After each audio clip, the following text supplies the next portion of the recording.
हे दोस्तों, दुनिया के सबसे अमीर इंसान इलॉन मस्क, जिनकी नेटवर्थ एक टाइम पे $300 बिलियन भी क्रॉस करी थी, अगर उनकी ही नेटवर्थ को समझो अभी हम 282 बिलियन पकड़े और आज से ही इलॉन मस्क उस पैसे को थोड़ा लिक्विडेट करना स्टार्ट कर दे थोड़ा थोड़ा करके, तो आपको पता है अगर वो इन सारे पैसों को इतना खर्च करे जितना एक एवरेज अमेरिकन पूरे साल में कमाता है, जो अराउंड $31,000 होता है, 24 लाख के आसपास, तो भी आपको पता है इतना खर्च करने के लिए ही बस उनको कितना टाइम लगेगा?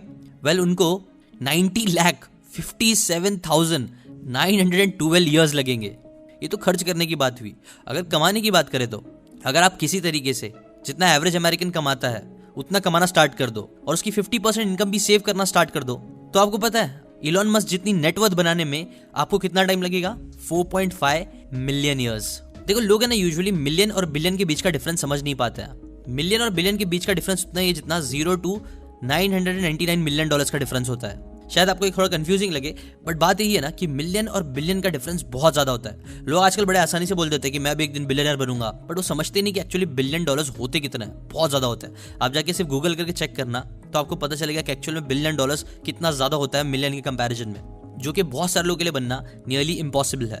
अच्छा चलो, बिलियन साइड में रख के मिलियंस की ही बात करें तो आपको लगेगा कि चलो आप मिलियनर तो आराम से बन ही सकते हो, राइट? चलो इसको भी कैलकुलेट करके देखते हैं। अगर आप महीने के 1 लाख भी कमाते हो और सारे के सारे पैसे बिना खर्च किए सेव करना स्टार्ट करते हो, तो भी आपको 700 से ज्यादा साल लग जाएंगे $1 मिलियन बनाने में, जो कि इंडियन रुपीज में अराउंड 7.9 करोड़ रुपीज होता है। और अगेन यहाँ पे मैंने कॉस्ट ऑफ लिविंग, खाना पीना, रहना, कपड़े, ये सारे खर्चे तो इंक्लूड भी नहीं करे हैं। और देखना, इसी रीजन की वजह से ही आज के इस टाइम पर पूरी दुनिया में टोटल मिलियनर्स का जो काउंट है ना, वो 56.1 मिलियन ही है, जो कि पूरे वर्ल्ड के 8 बिलियन लोगों की पॉपुलेशन में सिर्फ 1.4% होता है। यानी अगर आप भी एक मिलियनर बनना चाहते हो तो आपको इस 1.4% क्लब में आना होगा, जो आना सच में बहुत मुश्किल है। अब देखो, ये सारे डेटा बता के मैं आपको डिस्करेज नहीं कर रहा हूँ, बस मैं आपको रियलिटी बता रहा हूँ ताकि आप इस रियलिटी को समझ पाओ, उसके हिसाब से प्लान और एक्शंस ले पाओ, और जो इस वीडियो में मैं आपको बात बताने वाला हूँ वो सारी चीजें समझ पाओ और उनके ऊपर एक्शन लो, बिकॉज तभी जाके आप सच में एक मिलियनर बन पाओगे, और may be even a billionaire. देखो ना, रॉबर्ट कियोसाकी भी ना एक इंटरेस्टिंग सी बात बोलते हैं।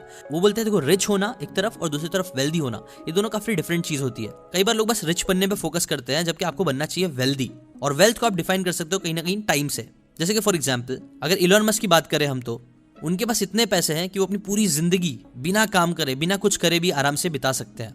इवन उनको लाखों साल लग जाएंगे अपने सारे पैसे खर्च करने में। आप बोल सकते हो उनके पास लाखों साल का पैसा पड़ा हुआ है। ऐसे आप भी पहले डिफाइन करो कि आप कितने वेल्दी हो। अगर आज आप काम करना बंद करते हो तो आपकी सेविंग अकाउंट में आपके पास एसेट्स कितने हैं, जो आपको आने वाले कितने टाइम तक सर्वाइव करने में आपकी हेल्प करा सकते हैं? 1 महीना, 2 महीना, 10 महीना, 1 साल, 10 साल। बिकॉज देखो, सच में अगर आप वेल्दी बनोगे ना, तभी आप इस 1.4% क्लब में आ पाओगे, और ये सब चीज अचीव करने में आपको काफी हेल्प भी मिलने वाली है आज के इस वीडियो से।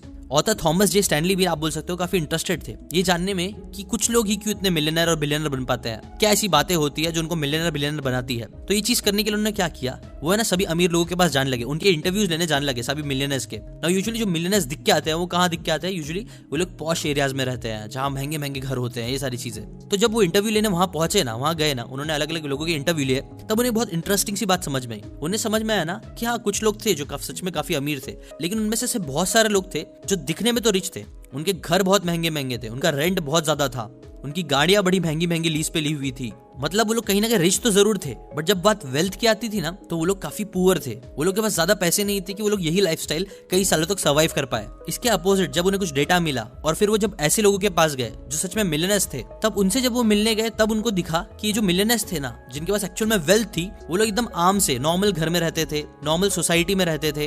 वो लोग दिखने में इतने ज्यादा रिच नहीं थे, उनके कपड़े नॉर्मल से थे, उनकी गाड़ियां नॉर्मल सी थी, और वो लोग इतने एक्स्ट्रा स्मार्ट और ये सारी चीजें भी नहीं थी, बट स्टिल वो लोग अमीर थे। तो जब उन्हें ये चीज पता चली तो उन्हें काफी शॉक हुआ। वो और ज्यादा क्यूरियस हो गए कि ये लोग कैसे अमीर बनते हैं इतना, ये लोग तो दिखते भी नहीं है अमीर। तो इसका ही रिसर्च करके उन्होंने पूरी एक बुक लिख डाली जिसका नाम है मिलियनेयर नेक्स्ट डोर, जो काफी अच्छी बुक है। और एक और बहुत अच्छी बुक है जिसका नाम है रिच डैड पुअर डैड, जो वन ऑफ माय फेवरेट है। इन दोनों बुक की लेसन ही आज मैं आपके साथ इस वीडियो में शेयर करने वाला हूँ, जो आपको भी 1.4% क्लब में आने में हेल्प करेंगे। देखो, रॉबर्ट कियोसाकी की बात करें तो, जो रिच डैड पुअर डैड के ऑथर है, वो जब अपने लेट 20s में थे ना, तब उनका बहुत ज्यादा मन था कि वो पोर्शे खरीदे।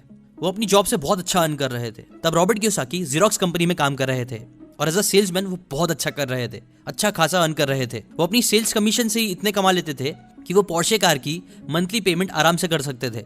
बट स्टिल उन्होंने ऐसा किया नहीं। इंस्टेड आपको पता है उन्होंने क्या किया? उन्होंने उसी पैसों से, जिसे वो पोर्शे खरीदना चाहते थे, उसी पैसे को थोड़ा सा जमा करके उन्होंने एक प्रॉपर्टी खरीदी, जिसे फिर उन्होंने उसे रेंट पे चढ़ा दिया, और फिर उन्होंने थोड़ा वेट किया। जिससे फिर उनको इतनी रेंटल इनकम आने लग गई कि फिर वो एक टाइम बाद उस रेंट के पैसे से ही उन्होंने अपने पोर्शे के इंस्टॉलमेंट्स देना स्टार्ट कर दिए और ऐसे उन्होंने अपनी पोर्श खरीदी। देखो ऑथर बोलते हैं ना, ज्यादातर लोग यही गलती करते हैं कि जब भी वो लोग पैसे कमाते हैं तो वो लोग उस पैसे को फौरन किसी न किसी चीज में खर्च कर देते हैं। इंस्टेड अगर वो अपने पैसों को खर्च करने के बजाय अपने लिए ही काम पे लगाएंगे, इनफैक्ट अगर एक भी रुपया आप इन्वेस्ट करते हो अपने एसेट्स बनाने में, तो वो एसेट आपके फिर एम्प्लॉय बन जाते हैं जो आपके बिहाफ आपको पैसे कमाने में हेल्प करते हैं। और यही चीज अमीर लोग बहुत अच्छे से समझते हैं। वो अपने पैसों से एसेट्स बनाने पे फोकस करते हैं, जबकि गरीब लोग सिर्फ लाइबिलिटीज खरीदते रहते हैं। रॉबर्ट कियोसाकी के हिसाब से एसेट कोई भी वो चीज होती है जो आपके जेब में पैसे डालती है, जबकि लाइबिलिटी कोई भी वो चीज होती है जो आपके जेब से पैसे निकालती है। देखो हमारे इंडियन सोसाइटी में, इवन पूरे वर्ल्ड वाइड आप बोल सकते हो, कई लोगों को एक बहुत बड़ी गलतफहमी होती है। उन्हें लगता है ना उनका जो घर है वो बहुत बड़ी एसेट है, उनकी जो गाड़ी है वो बहुत बड़ी एसेट है, और सारी फैंसी चीजें जो खरीदते हैं महंगी वाली, वो उनको लगता है वो उनका एसेट है। जबकि रॉबर्ट कियोसाकी बोलते हैं ऐसा नहीं है। अगर आप एक फैंसी घर में रहते हो, बड़े महंगे घर में रहते हो जिसका मेंटेनेंस काफी ज्यादा है, तो एक चीज समझो, वो घर को मेंटेन करने के लिए आपको पैसे देने पड़ रहे हैं, इसलिए वो आपका एसेट नहीं बल्कि लाइबिलिटी है। कार को भी मेंटेन करने के लिए, पेट्रोल भराने के लिए, हर चीज करने के लिए उसमें पैसे डालने पड़ते हैं, जेब से पैसे जाते हैं, इसलिए वो भी एसेट नहीं है। जबकि अगर आप प्रॉपर्टी खरीदते हो और उसे रेंट पे चढ़ा देते हो तो फिर वो प्रॉपर्टी आपका एसेट बन जाती है, क्योंकि वो आपके जेब में पैसे डाल रही है। गाड़ी की भी बात करें तो गाड़ी भी अगर आप रेंट पे दे देते हो, उसका अगर आपको भाड़ा आता है मंथली, तो फिर वो आपका एसेट बन जाता है। अगर आप किसी कंपनी के एसेट्स खरीदते हो, या इवन अगर आप अपने दिमाग में भी इन्वेस्ट करते हो, अगर आप अपनी स्किल्स को इंप्रूव कर रहे हो, अगर आप अच्छी अच्छी चीजें सीख रहे हो जो फिर आपको फ्यूचर में ज्यादा पैसे कमाने देगी, वो चीज, वो नॉलेज, वो स्किल्स, तो भी आप एसेट में इन्वेस्ट कर रहे हो, क्योंकि ये सारी चीजें, नॉलेज और स्किल्स आपको बाद में पैसे कमा के देगी, एज एन एसेट बनेगी। तो इसीलिए पहली चीज तो यही फोकस करो कि आप एसेट बिल्डिंग पे फोकस करो। ये जितने लोग भी अमीर बनते हैं ना, वो लोग एसेट बिल्डिंग पे फोकस करते हैं, तभी जाके वो लोग अमीर बन पाते हैं, सिर्फ पैसे कमा के खर्च करके नहीं। इसके बाद एक और लेसन आता है, आपने ये चीज सुनी होगी ना, never put all your eggs in one basket. Investing से रिलेटेड आपने ये बात बहुत बार सुनी होगी। इनफैक्ट ये चीज को यूनिवर्सली अप्लाई भी किया जाता है। बट हाँ, एक चीज याद रखो, ये चीज है ना उन लोगों के लिए अच्छी है जिनके पास बहुत ज्यादा पैसे हैं, जिन्हें अपने पैसों को सेफ रखना है और सेफली और ग्रो करना है, डुबाने के बजाय। लेकिन इसके अपोजिट ऑथर बोलते हैं, जो महीने के बस 5-6 हजार रुपया या ऐसा छोटा अमाउंट वो लोग इन्वेस्ट करते हैं ना, उनके लिए डाइवर्सिफाई करना इतना अच्छा ऑप्शन नहीं है। बिकॉज जब वो डाइवर्सिफाई करते हो तो आपके रिस्क तो कम होते हैं, लेकिन आपके रिवॉर्ड भी कम हो जाते हैं। और अमीर बनने के लिए ये स्ट्रैटेजी इतनी सही नहीं है। और ये चीज वो ऐसे ही नहीं बोल रहे, वो बोल रहे कि आप दुनिया के सबसे रिचेस्ट लोगों को उठा के देख लो। इलॉन मस्क, उन्होंने अपनी सारी एनर्जी बस कुछ चीजों पे फोकस करी, अपनी कंपनी पे डाला, अपनी खुद की कंपनी बनाई। और टेस्ला सिर्फ 1-2 कंपनी है जो उनको सबसे ज्यादा रिटर्न्स दे रही है, पैसे कमा के दे रही है। जेफ बेजोस ने भी अपना सारा जो वेल्थ क्रिएट किया है वो अमेजोन से क्रिएट किया है। बर्नार्ड ने भी जो किया है वो आप बोल सकते हो लुई विटॉन की हेल्प से किया है। बिल गेट्स ने माइक्रोसॉफ्ट की हेल्प से। ऐसे ही आप देख लेना, जितने भी लोग बहुत अमीर बने हैं ना, वो लोग ने अपने फोकस, अपनी एनर्जी को, अपने पैसों को डाइवर्सिफाई करने के बजाय बस कुछ चीजों पे ही फोकस करके उसमें ही इन्वेस्ट करी है, जिसने उनको ट्रेमेंडस वेल्थ बनाने में हेल्प करी है। इनफैक्ट वॉरेन बफेट खुद भी बोलते हैं कि wide diversification is only required when investors do not understand what they are doing, जो मैक्सिमम लोगों के लिए सही है। क्योंकि मैक्सिमम लोगों को पता ही नहीं होता कि वो लोग क्या कर रहे हैं, किधर इन्वेस्ट कर रहे हैं, कहाँ उनको इन्वेस्ट करना चाहिए, नहीं करना चाहिए, उनकी नॉलेज ही नहीं होती, उनको पता ही नहीं होता है, वो सिर्फ स्पेक्युलेट कर रहे होते हैं। इसलिए उन लोगों के लिए भी डाइवर्सिफिकेशन अच्छा है। लेकिन अगर आपके पास अच्छा गोल है, आपको समझ है इंडस्ट्री के बारे में, पूरी कंपनी की अच्छे से आपने वैल्यूएशन की है, फंडामेंटल एनालिसिस किया है और बहुत सारी चीजें आप समझते हो अच्छे से, तब आपके लिए समझदारी से कुछ कंपनी में इन्वेस्ट करना आपको ज्यादा रिटर्न देगा कंपेयर टू डाइवर्सिफाई करने के। फॉर एग्जांपल, अगर आप 50-50 में इन्वेस्ट करना स्टार्ट करते हो 5 साल के लिए, तो वहां आपको समझो 80% ग्रोथ तक देखने मिल जाएगी। वहीं अगर आप अपना सारा पैसा 50 कंपनी में डाइवर्सिफाई करने के बजाय अच्छे से रिसर्च करके बस 1-2 अच्छे बिजनेसेस में पैसे डालते हो, जैसे कि इन्फोसिस हो गया, TCS हो गया, मैं बस ऐसी एग्जांपल दे रहा हूँ, ये कोई रिकमेंडेशन, स्टॉक रिकमेंडेशन नहीं है, मैं बस ऐसी एग्जांपल दे रहा हूँ। तो ऐसी कंपनीज में इन्वेस्ट करके आपको कई बार 150-200% तक की भी ग्रोथ देखने मिल सकती है। ये सारे ग्राफ्स में आपको देखने मिलेगा मैं क्या बोल रहा हूँ। अगेन देखो, बात यही है ना कि देखो कई बार लोग इन्वेस्टमेंट करने जाते हैं तो लोग यही सोच के आते हैं कि मैं इन्वेस्ट करूंगा और इससे करोड़पति बन जाऊंगा। ऐसा नहीं है। अगर आपको करोड़पति बनना है इन्वेस्ट करके, तो आपको बहुत ज़्यादा टाइम लगेगा, और इनफैक्ट डाइवर्सिफाई करोगे तो और ज्यादा टाइम लगेगा। बट वहीं अगर आप थोड़ा जल्दी, थोड़ा ज्यादा रिटर्न्स चाहते हो, अगेन बहुत बड़ा करोड़पति बनने के लिए नहीं, बस ज्यादा रिटर्न भी चाहते हो, तो आपको कम कंपनीज में इन्वेस्ट करना चाहिए, फोकस करके अच्छे से, वो भी नॉलेज के साथ, वरना इन्वेस्ट मत करो। और ये चीज ऑथर भी बोलते हैं, अगर आपको अपने पहले मिलियन कमाने हैं तो आप अपना फोकस जितना हो सकता है उतना कम चीजों पर रखो ना। अगर आपके पास नॉलेज है, आप सही स्टॉक्स में इन्वेस्ट करना चाहते हो, तो मिराई एसेट्स आपके लिए one of the best option हो सकता है। ये एक स्टॉक ब्रोकिंग प्लेटफॉर्म है जिसकी बेस्ट बात यह है कि यहाँ पे आप स्टॉक इन्वेस्टिंग से लेकर फ्यूचर्स एंड ऑप्शंस, हर चीज पे जीरो ब्रोकरेज पे इन्वेस्ट कर सकते हो। एम स्टॉक फ्लैट फी मॉडल पे काम करता है, जहां आपको सिर्फ एक बार 999 रुपीज की फीस देनी होती है, जिसके बाद चाहे आप स्टॉक्स में ट्रेड करो, IPOs खरीदो, म्यूचुअल फंड में पैसे इन्वेस्ट करो, या फिर फ्यूचर एंड ऑप्शंस में ट्रेड करो, हर चीज पर कोई भी ब्रोकरेज देने की जरूरत नहीं है। यहाँ ना ही कोई हिडन चार्जेस है और ना ही कोई ऑर्डर लिमिट है। बस एक बार आप साइन अप कर सकते हो और even life time zero brokerage भी यूज कर सकते हो। प्लस अगर आप अपने अकाउंट को कंप्लीटली फ्री करना चाहते हो तो 999 रुपीज और ऐड करने से आपका अकाउंट प्लस आपका अकाउंट मेंटेनेंस बिल्कुल फ्री हो जाएगा, वो भी हमेशा के लिए। M stock by Mirae asset एक ग्लोबल ब्रांड है जो कि इंडिया में काफी वेल नोन है पिछले 15 सालों से। एम स्टॉक की टेक्नोलॉजी काफी सीमलेस है for expert traders and new investors भी। यहाँ पे काफी सारे आपको रिच फीचर्स देखने मिलेंगे, like super fast one click order approach, quick toggle like voice searches, advance order options, option chain, pre created one click index basket, ये सब पे one time and use life time वाले feature के साथ। अगर आप इसके अंदर इंटरेस्टेड हो तो लिंक डिस्क्रिप्शन में दी है और कमेंट बॉक्स में भी आपको मिल जाएगा, जाके आप चेकआउट कर सकते हो। अभी आते हैं नेक्स्ट पॉइंट पे, जो है you can work hard but save smart. देखो दोस्तों, ऑथर बोलते हैं ना, अगर आपको अपनी सेविंग करने नहीं आती है, अगर आपको बजटिंग करने नहीं आती है, तो आप चाहे कितने भी मेहनत कर लो, कितना भी हार्डवर्क कर लो, ये ऐसे ही है जैसे गांव में जो हैंडपंप होता है ना, वो हैंडपंप को चलाना, लेकिन नीचे कोई बकेट ही नहीं रखना, कोई पानी भरने का डब्बा ही नहीं रखना, जिससे सारा पानी आएगा तो लेकिन बह भी जाएगा। देखो कई लोगों को ये गलत फहमी भी रहती है कि जो मिलियनेयर्स लोग होते हैं ना, वो लोग पैसों के बारे में सोचते ही नहीं है, बस अंधाधुंध जहाँ चाहिए वहाँ खर्च करते हैं और यही तो फाइनेंशियल फ्रीडम होती है, राइट? नहीं, ऐसा नहीं है। अगर आप पैसों की चिंता ही नहीं करते हो थोड़ी भी, तो आप कभी भी अमीर नहीं बन सकते हो। बिकॉज देखो, याद रखो,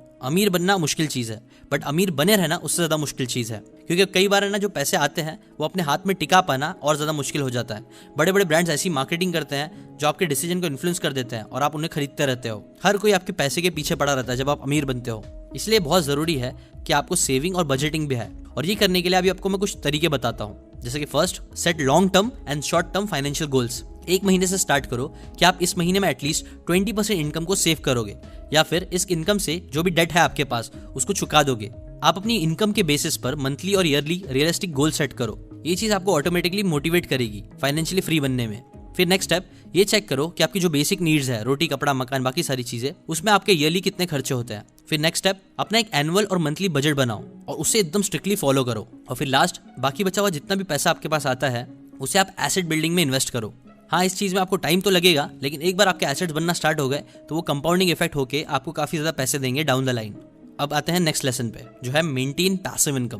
देखो दोस्तों, फाइनेंशियल वर्ल्ड में अमीर बनने का एक बहुत ही फेमस रूल है जो बहुत लोग फॉलो करते हैं कि always spend less than you make. यानी आप जितना भी कमाते हो, खर्चा जो भी करो ना, उससे कम करो। और अगर आप ऐसा करोगे तो आप गारंटीड एक अमीर इंसान बन जाओगे ना। देखो, ये मेंटालिटी अच्छी तो है, बट इसमें एक प्रॉब्लम भी है कि अगर आपको अमीर बनना है और आप इस स्ट्रैटेजी से जाओगे ना, तो आपको काफी ज्यादा टाइम लग जाएगा। क्यों? क्योंकि आपकी जो इनकम है वो काफी लिमिटेड है। उसको आप कितना भी सेव कर लो, उसको अगर आपको बड़ा अमाउंट बनाना है तो फिर काफी टाइम इन्वेस्ट करना पड़ेगा और काफी कंजूसी से जिंदगी को बिताना पड़ेगा, जिसके अंदर आपकी पूरी जिंदगी बीत भी जाएगी। इससे बेटर ना एक और अप्रोच है, एक और रूल है जिसे बोलते हैं make more than you spend. मतलब यहाँ पे बात हो रही है एक अलग ही माइंडसेट की। माइंडसेट ये है कि आप अलग अलग सोर्सेस ऑफ रेवेन्यू बनाओ। आप इतनी इनकम कमाओ अलग अलग जगह से कि फिर जो आपकी स्पेंडिंग है ना, अगर वो आप नॉर्मली करो तो आपको जरा भी फिक्र करने की जरूरत ना rहे।